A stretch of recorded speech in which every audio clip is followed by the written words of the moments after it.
let's turn the page to next week. Browns mandatory camp. So Deshaun Watson will, of course, be there. He's been bestowed that record-setting, enriching contract.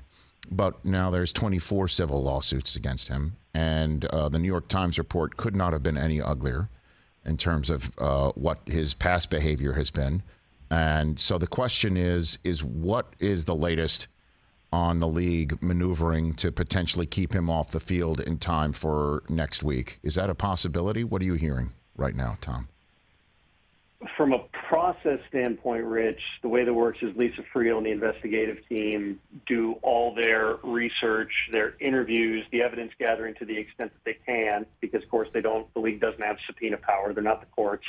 And then turn over that information. In the past, it would have been to Roger Goodell. Now, under the 2020 CBA, which really has not applied in a case like this, Article 46 bestowed the power of personal conduct discipline upon a jointly appointed arbitrator and not on Roger Goodell for the initial disciplinary decision. So now Friel will turn over that information, again, just from a process perspective, this is for all cases, to an arbitrator who would make a disciplinary decision barring some type of settlement that potentially could be reached in advance of that. But that's for the season, and that's for the season, Tom. I'm talking about there's a commissioner's exempt list that has been used on players before matters like the one that you're discussing have been solved.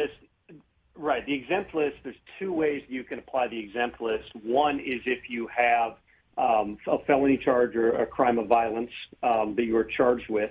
In this case, Deshaun Watson has not been criminally charged.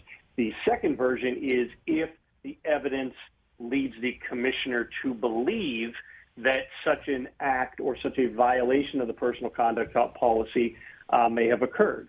So it would be unwise, to say the least, for me to speculate on what, if any, evidence the league has collected that might push them to use the commissioner's exempt list on Deshaun Watson. Let's remember that they did not use it last year, despite whatever speculation occurred. That was a Houston Texans decision to wait it out and they hoped it actually came through, have the criminal cases resolved and then be able to get maximum compensation. But you still have the 24 civil cases, that are persisting here. In the past, when you look at all the players who have been placed on the commissioner's exempt list, whether that's Adrian Peterson, Greg Hardy, Josh Brown, Reuben Foster, DeAndre Baker, Quentin Dunbar, Cody Latimer, they've all been charged. The only exception in a higher profile case that jumps out at me was Kareem Hunt, who of course was on video that was widely circulated, punching and kicking a woman,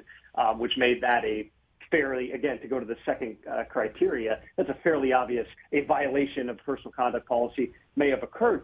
There's not a precedent for using the exempt list with civil matters, but there's also not a precedent for one of your highest profile players being accused by 24 different women in civil lawsuits, plus additional women in the criminal cases that did not ultimately yield a charge, as well as other women who have spoken to various media outlets. There's no precedent for any of this, and that's one of the difficult pieces of this when it comes to an exempt list decision or an eventual disciplinary decision. We've not seen, anything close to, everyone keeps bringing up the Trevor Bauer comparison to Major League Baseball. There's never been a 2-year, that type of personal conduct suspension. But again, this is a rare case. And because the arbitrator, not the commissioner, is now under the CBA responsible for making that initial disciplinary decision, people I've talked to who are very familiar with the inner workings of these processes say there is an element of the unknown of exactly where that person is going to land in terms of discipline, if any, for Deshaun Watson.